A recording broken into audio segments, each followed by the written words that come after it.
Alors, bonjour à tous, donc je suis Michael Ferrari, créateur de la formation Efficacité Zen, et aujourd'hui j'ai le plaisir d'interviewer Abdoul. Bonjour. Bonjour Abdoul. Donc Abdoul a rejoint le programme il y a plus de 6 mois, je pense. Oui, ça fait à peu près un peu plus de 6 mois. Et donc voilà, je trouvais que c'était intéressant d'avoir son retour avec le temps qui s'est passé depuis et de voir ce qu'il avait appliqué et comment concrètement le programme avait changé un petit peu sa vie sur le domaine de l'efficacité.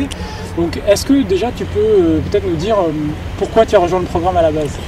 Bon, déjà, je suis un lecteur assidu de ton blog, ça fait déjà quelques années, donc je connaissais un peu tes méthodes, quoi. Et c'est vrai que dans le travail que je fais, l'efficacité est quelque chose quand même très important pour gérer sa vie personnelle, professionnelle.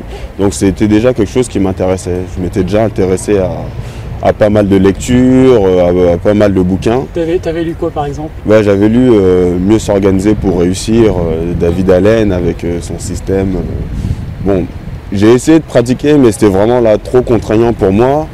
Et toi, tu proposais quand même un programme déjà qui alliait théorie et pratique. Et donc c'est ça déjà qui m'a motivé déjà à essayer de le faire, quoi. D'accord. C'est ce qui m'a motivé déjà à tenter le coup et puis j'ai pas été déçu, quoi. Et est-ce que tu peux du coup nous expliquer ce que tu recherchais dans le programme, tu vois, qu'est-ce que tu ressentais en termes d'efficacité? En fait, moi ce que vraiment je cherchais, c'était quelque chose que je pouvais appliquer tout de suite. D'accord. Voilà. Donc toi ton programme, dans ton programme il y avait pas mal de questions que je pouvais appliquer directement dans mon travail pour faire des tests et avoir un retour. Ça, c'était très important pour moi par rapport aux livres où c'était vachement théorique, ça poussait, ça menait à une grosse réflexion qui était intéressante, mais il n'y avait toujours pas ce côté réalité, quoi, réaliser, amener sa réflexion dans le concret pour avoir des bons résultats. C'était ce qui me manquait et que j'ai pu trouver sur ton programme, quoi. D'accord. Et toi, quel problème tu essayais de résoudre à la base? En fait, j'imagine que c'était l'efficacité au sens large. Oui. De manière générale, dans mon travail, l'une de mes grosses fiertés, c'est qu'on me disait déjà que moi j'étais déjà quelqu'un d'efficace. On m'a souvent dit, Abdoul, toi au moins tu es efficace. Et je voulais aller plus loin de ça parce que c'est ce qui me permettait en fait de gérer le stress, d'avoir toujours du temps pour soi et au final de s'épanouir professionnellement, quoi. Ouais. Et de se poser des bonnes questions, de faire un travail de qualité et continuer à avoir en fait une espèce de roadmap, quoi, vraiment. Oui. Voilà. Et donc j'arrivais à un moment de mon travail où j'allais avoir un surcroît de charge, en fait. Ma charge avait augmenté. Oui, c'est ce que tu me disais par mail, que ta charge de travail avait doublé. Oui, voilà. Doublé, même vers la fin, triplé. Donc là, je me suis dit, oui, c'était le moment de... ça tombait bien, en fait, en termes de timing, avec ton programme que tu lançais. Je me suis dit, je connais Michael, tu sais quand même, avec tes articles, tu es quand même axé quand même sur le résultat. Tu as déjà travaillé dans l'entreprise, quoi. Là maintenant tu es en freelance, mais je sais que tu connaissais les problématiques de l'entreprise. Donc je me suis lancé et ton programme promettait c'est étalé sur plusieurs semaines, oui, je pense. Sur 7 semaines. Ouais, sur 7 semaines. Et voilà, donc moi ce que j'attendais, c'était à chaque séance de pouvoir appliquer quelque chose. Exactement. Et ton programme allait dans ce sens-là. Et alors, donc, justement, qu'est-ce que tu as... Alors j'imagine que ce que je dis dans mon programme, je pense que c'est un point important, c'est que chacun doit piocher un peu dans une boîte à outils, parce que on a tous des niveaux différents, des contextes différents. Donc toi, quels outils tu as pioché? Qu'est-ce qui t'a le plus marqué? Qu'est-ce qui a le plus fait la différence? Moi, ce que j'ai pu appliquer directement, ça s'axe vraiment sur 2 actions. Dans ton programme, ce qui m'a fait, dès les premières séances, vraiment le concept, la formule qui m'a fait tilt, c'était vraiment le temps et l'énergie, en fait. La gestion du temps et l'énergie qui était l'une des ressources plus importantes. C'est vraiment la partie qui m'a le plus marqué. Donc la partie sur laquelle je me suis le mieux appliqué, quoi. Donc la gestion de l'énergie. Je connaissais déjà un peu cette notion de gestion d'énergie, mais là, ton programme, il y avait vraiment des questions qui m'ont permis de me guider en fait dans l'action de la gestion de cette énergie. D'accord, donc c'est non seulement gérer son temps au sens gérer son agenda, mais c'est l'aspect gestion de son énergie, et puis faire les tâches importantes, par exemple quand tu as une bonne énergie, tu oui, sens, voilà, tout à fait. Vraiment disponible, et puis justement organiser aussi, prendre ce critère en compte. Oui, exactement, se rendre compte qu'en une heure à telle partie de la journée, je ne ferai pas le même travail qu'une heure dans l'autre partie. Ouais. Quoi. Et c'est ce que j'ai pu appliquer directement. J'ai pu me poser des questions, comme je t'avais dit par mail. Moi, personnellement, je me suis rendu compte que c'était de 9h jusqu'à 11h30 que j'étais le plus efficace, et à partir de 16h dans mon travail. Ouais. Donc là, j'ai pu déjà un peu manier mon emploi du temps en fonction de ça. Dans ma gestion des réunions, toute la partie qui était prévue à la communication, j'ai pu la décaler. Et donc, ce que j'ai pu appliquer, c'est de 9h à 11h30, me concentrer sur le plus important. D'accord. Déjà me dire, voilà, ça va être l'heure où je serai le plus concentré, il y aura moins de distractions possibles. Et la différence s'est vue tout de suite, quoi. D'accord. Et donc tu peux nous en dire plus sur ton activité professionnelle? Voilà, donc moi je suis consultant en gestion de projet. D'accord. En fait, je travaillais dans l'automobile, c'était dans le contexte dans lequel j'ai appliqué Efficacité Zen. Donc voilà, c'était un secteur énormément stressant. Donc je travaillais sur la planification, la coordination des activités pour le développement de moteurs, quoi. Donc voilà, purement ingénierie, développement moteur, quoi. D'accord, donc ça je trouve ça vraiment intéressant, parce que donc d'une, tu es consultant, c'est-à-dire que tu n'es pas interne dans l'entreprise, et en plus du coup tu es salarié et tu arrives malgré tout, tu vois, à appliquer des choses, parce que c'est souvent une croyance, une peur qu'ont les gens, c'est de se dire j'ai pas beaucoup de marge de manœuvre. Oui, voilà, alors qu'en fait il y en a beaucoup. Oui, au final, voilà, c'est au final, bon, on a un poste, mais bon, après ça dépendra toujours de la personne, quoi. Oui. On travaille sur un plateau. Bon, j'aime bien observer. On voit directement les gens performants et ceux qui sont moins. Donc, ça permet de se situer, de se poser des questions. Et c'est vrai qu'en étant consultant, en étant externe, bon, on a un peu plus de pression par rapport à un interne. Bon. Ouais. Donc là, il faut faire plus ses preuves. On est vraiment noté. On a un contrat sur la qualité de notre travail, des livrables. Donc c'est là que la valeur ajoutée est primordiale, quoi. D'accord. Et alors du coup maintenant, donc ça fait plus de 6 mois que tu as commencé à suivre le programme. Qu'est-ce que tu en as gardé? Tu vois, qu'est-ce qui est resté? Comment tu l'as? Est-ce que tu l'utilises encore? Est-ce que tu retournes voir? Bah là, il y a des choses qui sont restées. Comme je dis, au niveau de la gestion de l'énergie, par exemple, je sais que bon, il y a un point qui était important. Enfin, ce sont des petits détails qui étaient dans ton programme, mais qui moi m'ont servi énormément. C'est par exemple à midi, quoi, ce que je mange à midi. Exactement. L'alimentation à midi qui fait que moi ça me plombait vraiment, quoi, le fait de trop manger ou pourtant bon, on n'a pas l'impression, ça a l'air plus d'être d'ordre diététique, mais en fait même dans son travail, dans son efficacité, ce sont des choses qui font la différence. Oui, ça fait vraiment la différence, quoi. Donc contrôler mon alimentation, sachant que bon, je tombais dans des tranches horaires, je savais que de 13h à 16h par exemple, bon, c'est la partie où bon, j'avais moins d'énergie, j'étais le moins concentré. Je la consacrais plus à la communication, à des réunions et voilà, des choses un peu plus légères, quoi. D'accord. Voilà, donc et aussi bon, je veux reparler, ça c'est vraiment l'une de mes plus grandes fiertés que j'ai appliqué de ton programme. C'est vraiment ma tranche horaire de 9h à 11h30. D'accord. Des fois, bon, et ma définition des objectifs, dès que j'arrivais, je savais déjà quoi faire. Et il m'est arrivé, bon, à partir de 11h30, d'avoir terminé ce que j'avais prévu de faire, quoi. Wow, ça, oui, donc voilà. Ça, oui, voilà, ça c'était génial. Et ce que tu avais prévu de faire, c'est ce que tu faisais habituellement sur une journée, j'imagine? Oui, voilà, sur une journée, sans poser trop de questions, en se disant, bon, déjà à la base, c'est pas tout le monde qui définit ce qu'on va faire dans la journée. Ça aussi, c'est quelque chose que j'ai appliqué dans ton programme, la fameuse question, quelles sont les actions à mener pour sentir l'accomplissement, le sentiment d'avoir passé une bonne journée. Qu'est-ce qui fera que tu seras fier? Oui, voilà. Et ça, c'est vraiment quelque chose, surtout pour les gens qui travaillent en entreprise, quoi. Bon, on n'a plus trop de repères avec le contexte économique. C'est d'être fier de son travail, quoi. Voilà. Et de se poser ces questions, de planifier ses actions et de se concentrer dessus.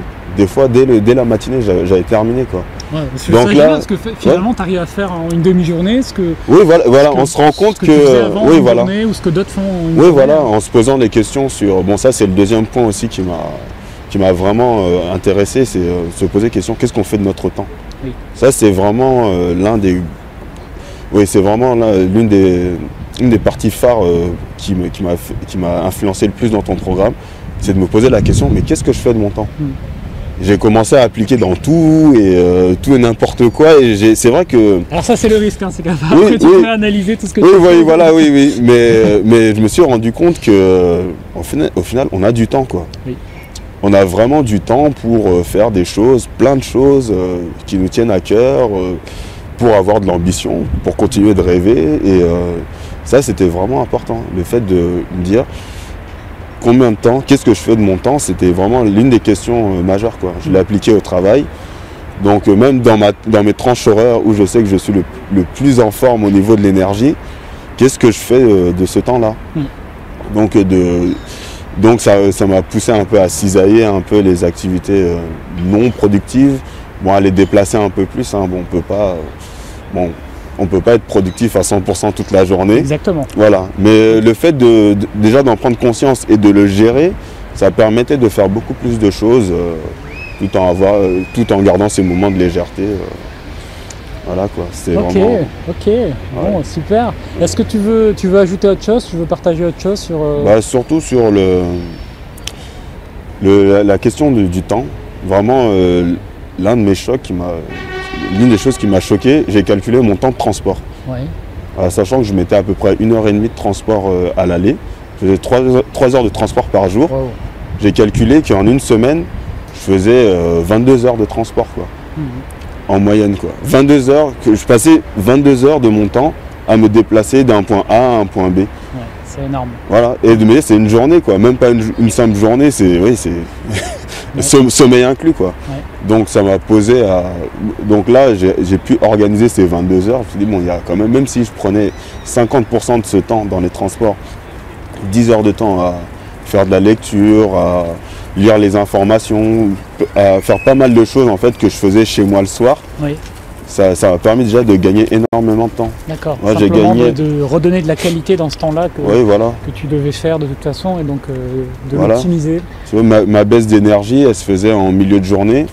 J'ai utilisé ce temps pour faire tout ce qui est surfer sur internet, quoi. Les choses que je faisais le soir avant jusqu'à pas d'heure. Ouais. Bon, je les faisais au boulot, quoi, jusqu'à 13h, 14h. Parce que de toute façon, je savais que j'allais avoir mes regains d'énergie. Et en général, la matinée, j'avais déjà accompli énormément de choses. Donc je me retrouvais le soir plus serein. En fait, c'est ça le truc, quoi. C'est garder la tête froide.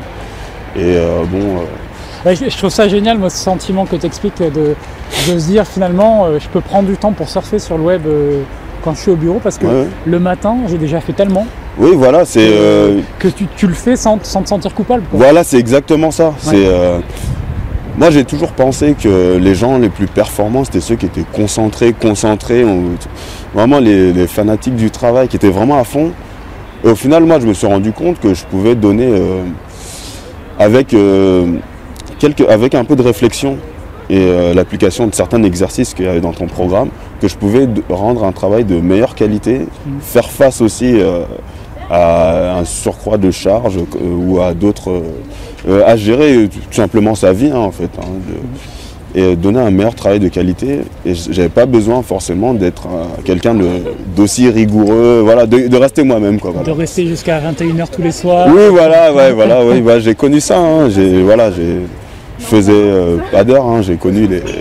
Bon, je suis cadre, donc moi, il n'y a pas de 35 heures, quoi, donc il faut que le travail soit fait. Surtout consultant en plus, oui. on est payé, il n'y a pas d'excuse, on est payé on a un contrat pour rendre tel travail, il faut le faire, quoi. Oui, mais c'est bien, c'est que du coup, c'est un espace de liberté, et puis comme tu as élevé petit à petit ton niveau d'efficacité, mais finalement cet espace tu le reprends et tu le prends à ton avantage. Bah oui. En l'organisant comme il te convient le mieux. Et je trouve ça vraiment génial parce que tu reprends le contrôle. Hein. Et surtout là, bon ça c'est quelque chose que je t'avais pas dit, mais pendant qu'on faisait les échanges de mails, qu'on organisait cette réunion, là j'ai eu mon entretien annuel avec ma chef. D'accord. Et mon côté vraiment investissement dans l'action, engagement a été remarqué, quoi. D'accord. On m'a dit oui, bon, c'est vrai que malgré tes airs un peu, bon, je suis quelqu'un de jovial, moi j'aime les gens, je vais vers les gens, donc au premier abord j'ai pas l'air de quelqu'un de très strict, très organisé. Et on m'a fait oui, mais malgré ton apparence, tu restes investi, quand il y a eu un surcroît de charge, tu as été l'un des rares à ne pas avoir rechigné. Tu as pris la charge, tu ne t'es pas plaint et personne ne s'est plaint de toi, tu as quand même fait du boulot de qualité. Donc elle m'a même remercié au final, quoi. Là j'ai changé, elle m'a fait ouais, j'ai été content d'avoir travaillé avec toi, tu as été vraiment l'un des rares qui m'a causé le moins de soucis au niveau du travail, quoi. Donc j'étais vraiment content, quoi. Donc là je change d'activité, j'ai envie d'aller encore plus loin dans ta démarche. Parce que c'est vrai que ton programme était assez concret, mais il y a quand même une démarche, c'est un peu plus profond, quoi. Toute la partie définition des valeurs, des objectifs. Pour moi, oui, ça serait comme un aboutissement, quoi. C'est vraiment, bon là, on est début 2013, c'est vraiment l'une des choses que j'aimerais appliquer dans mes habitudes, quoi. Voilà, quoi. Ok, super. Mais écoute, vraiment je trouve de très beaux retours. Hein. Ouais, non, moi je suis vraiment très satisfait. Super intéressant. Et encore, je sens que dans ton programme, je ne suis pas encore allé encore au bout, quoi. Il y a l'heure en or c'est l'heure en or et le rituel matinal qui me reste à poser, quoi. Et c'est la partie un peu. Mais ce que je trouve bien, c'est que tu as pris certains éléments et que tu les as appliqués à fond. Parce que je sais que j'ai eu des échanges avec certains participants qui étaient un peu bloqués à l'idée de dire j'ai raté telle étape, du coup je fais rien, je fais rien d'autre. Mais donc c'est un conseil important. Pour moi, c'était ça la différence avec les livres, quoi. C'est vrai que je suis passionné de lecture. Bon, j'ai eu ma grosse période aussi de développement personnel. J'ai lu beaucoup. J'ai lu vos résumés de livres. Mais ton programme là, il y avait vraiment, on n'était pas obligé de tout appliquer ou de tout intégrer pour après se mettre à l'action, quoi. Exactement. Ça durait 7 semaines, c'était pas dans 7 semaines que j'allais commencer, quoi. Dès le premier module, il y avait certaines questions, en fait, tu nous poussais à réfléchir sur nous-mêmes, en fait. C'était comme un groupe de travail, quoi. Et c'était ça qui était génial, quoi. D'ailleurs, ton module, je les suivais au boulot, quoi, pendant ma tranche. Oui, voilà. Ça fait partie des recommandations. Voilà, maintenant j'ai quitté un peu le travail. Bon, les salles de réunion. Tu réservais une salle de réunion? Oui, le matin c'était salle de réunion. C'était là où j'avais le moins de distractions. Non, mais c'est génial, ça. C'est génial. Oui, voilà, le fait de se poser des questions. C'est des idées simples qui rendent possible le fait de pouvoir suivre ça tranquillement, prendre 30 minutes, 45 minutes, 1 heure, et puis de faire. Mais voilà, et ça simplifie la vie, ça rend zen sans forcément être un moine. Parce que c'est vrai que des fois quand on entend zen, on a l'impression que faut faire la position du lotus. Oui, voilà, non, en fait, non, c'est certaines petites choses du travail, par exemple. Moi, je travaillais sur Outlook, le simple fait de supprimer l'alerte. Tu connais la fameuse alerte du mail ting. Oui, voilà. Mais ça, dans la concentration, mais on le voit directement. Je l'ai supprimé. J'ai oublié ma boîte de réception. Et c'est une fois que j'avais terminé le travail, je fais ah oui, bon, je vais regarder. Après, commencer à faire des plages horaires pour les mails, tout ça. Donc, ce sont des petites choses en fait qui étaient dans ton programme. Pour moi, c'était ça vraiment la valeur, la plus-value de ton programme. J'ai pas été obligé de tout appliquer directement. Et maintenant, je suis convaincu parce que déjà, le peu de choses que j'ai pris au fur et à mesure, ça a donné des résultats. Donc, ça me motive à l'action. Et des fois, c'est ce qui manque aux gens, en fait. C'est leur dire, en fait, c'est des petites actions qui font qu'on va progresser et que. À un moment donné, il faut agir. Oui, voilà, c'est vraiment ça. Voilà, les idées, c'est intéressant.